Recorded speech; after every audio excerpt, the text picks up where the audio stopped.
Hi, this is Jim from Vaudevisuals.com. I'm here in Brooklyn and I'm interviewing and talking to Jellyboy the Clown, who's in Iceland at the moment after having returned from Los Angeles, where he appeared on America's Got Talent for the second time and did a great job. It was a really wonderful performance. And I just wanted to hear about your experience with this amazing TV show that you appeared on. Yeah, well, it's a TV show that that I never really enjoyed when it first came out. But then over the past couple of years, seeing interesting performers and friends on the show got me interested in being on it. And the audition went ridiculously well in ways that I couldn't have expected. So I ended up doing the live show, or at least the first of the live shows. It was the quarterfinals, and it was an amazing team of people to work with because we had pyrotechnics experts on hand. I had somebody off the stage like pushing a remote control firework in my sword. I had somebody running a electric winch to for an aerial sword swallowing act to like pull me off a ladder into the air and lower me to the ground as like firecrackers were going off on my chest. And it was cool to do some ambitious stunts, but the whole thing, it was like sandwiched by fireworks, but in the middle was the peanut butter and jelly sandwich sword swallow, which is a very absurd piece of theater. And part of me is wondering, like, should I have done that? Maybe would I have been better off like trying something else? But I wanted to do this kind of gross thing in the faces of the judges and prove to people that sword swallowing is real by eating a peanut butter and jelly sandwich and then swallowing the sword and pulling up all the peanut butter and jelly on the blade, showing them drinking some chocolate milk.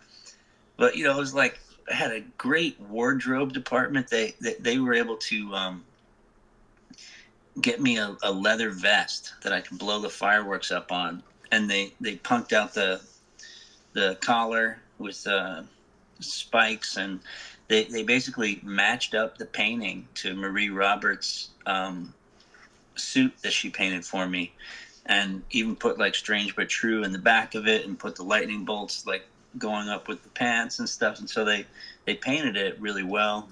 And it's just cool to have like a wardrobe and a director and a winch operator and pyrotechnics guys. Like we went down to a warehouse to just like blow stuff up one day, and every day we got together and rehearsed, and like really came up with how the whole thing was going to go.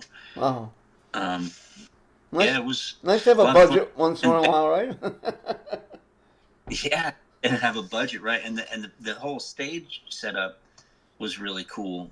The way they had these giant screens where they had, like my name, like a weird like album cover with kind of like a comic book feel, the weird Times Square looking city from like the 70s or something in the background. And it was definitely cool. And the people that you came in contact with that took care of you and got you to L.A. and that was all like Oh yeah, they amazing, right? had like, yeah, they had like a whole team of people that booked the travel and made sure that you were getting where you needed to go, and they send you a code to Lyft, and you could take the Lyft where from the airport to the hotel. And the hotel is like this cool hotel in Pasadena that's connected to the convention center. So all the people that are on the show can stay in this hotel to the side of the convention center.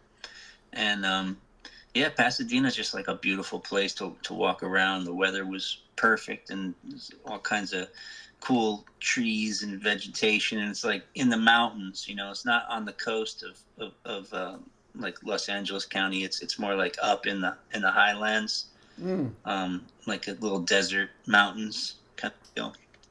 cool, Yeah. cool. So let's talk about something a little bit more topical, which is your book. You got a book out now. Yeah. Well, that's why I went on the show in the first place, Yeah. because for years I was just like, I don't really need to go on these kind of shows. But then I started thinking, well, you know, I spent all this time writing this book. We worked really hard on it. We put it out, and it's just come out. So the timing lined up perfectly with the book coming out and being on the show. And now we're trying to see if there's going to be some kind of correlation with, like, name recognition slash book sales, or how what's the science of selling books, It's a so we're just trying weird, all kinds. weird puzzle. It's interesting.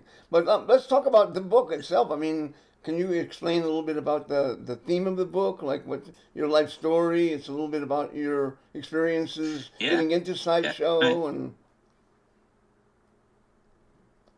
Yeah, it's it's like the origin story of how I became uh Jellyboy the Clown as a performer, and who I was, and all the people I met and all the adventures that we had, like and it's a pretty hardcore adventure, because it takes you really close to the edge of death and danger.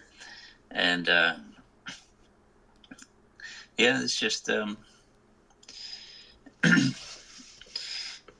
it's uh it's a wild ride. yeah, quite an adventure. I you must know admit, when I first got the text from you, I like read it in 2 nights flat. I just like plowed right through it. It was so well written and so nice. The adventure was really quite extraordinary. You described it really really well. And yeah, let's cross our fingers we get it out there. Yeah, thanks. And it was also a lot of fun going through all the old photos, and you know writing all the captions, and illustrating the story with those kind of images. And the whole editing process was really interesting. Yeah, And totally. yeah, I mean, it's one thing to write a book. I wrote it all by hand into you know notebooks while I was on the road over the course of many, many years of traveling. And then I would, my aunt would type it for me, because I'm like, I couldn't I was like, how do I get all this weird stuff?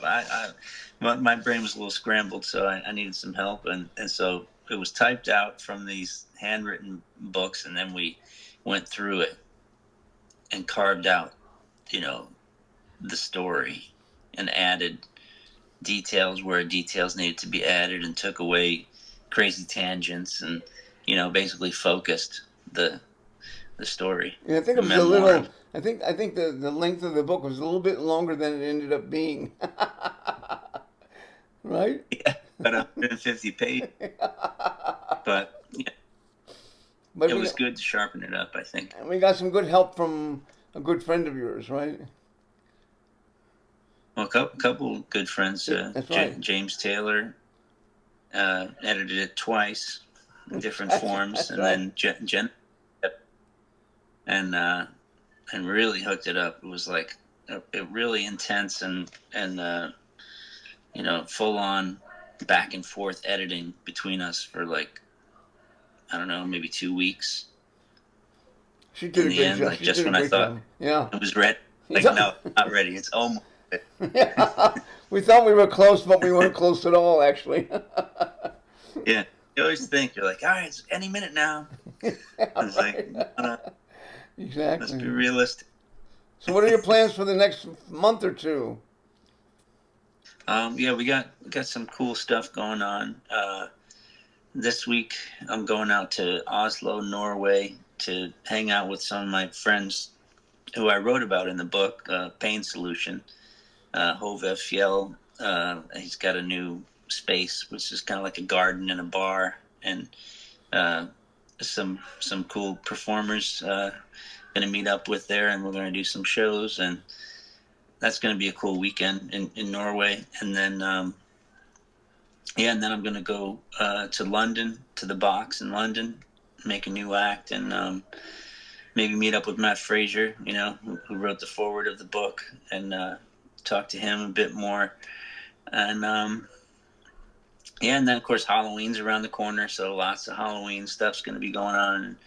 Uh, and there's a couple TV shows that are like, I guess they're more like European TV shows. There's a Guinness World Record show in Italy that is in featuring me and maybe even the whole Squidling brothers in January. And there's another show in Germany called Das Supertalent.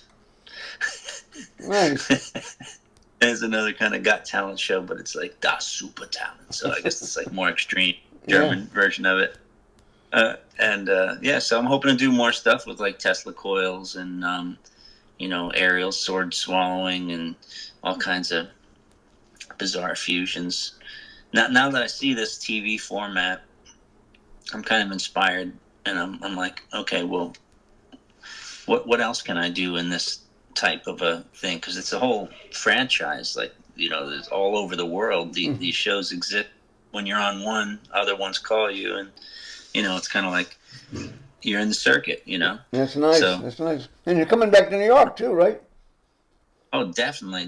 I want to come back to New York and Coney Island around Halloween, and work at the Box in New York City, and do a show with Dick Ziggin in the Seaweed Circus sideshow. Nice. Maybe meet Albert Cadabra and Insectivora and Sage and some other of my friends. Nice. Great. Yeah. So a lot of good things, but yeah, we're just getting started with this promotion of the book, and it's going okay so far, I think. Yeah. I mean, it just came out a little while ago. We just got it off the ground, so Right. I think it's doing good. We got Word is out. long way to go. Long way to go, but Outside Talker Press is in full gear, working on another book or more. Yeah. And Cooking. like making a cool series, basically. Yeah, thank you. It's been a lot of experience, a lot of fun. Down the stairs. What's that? No, I said some people are coming down the stairs. Oh, I'll let you go. So. All right, Jellyboy, thank you very much for the interview, and we'll talk soon. Stay on. I want to talk to you after I turn off the tape recorder. Yeah.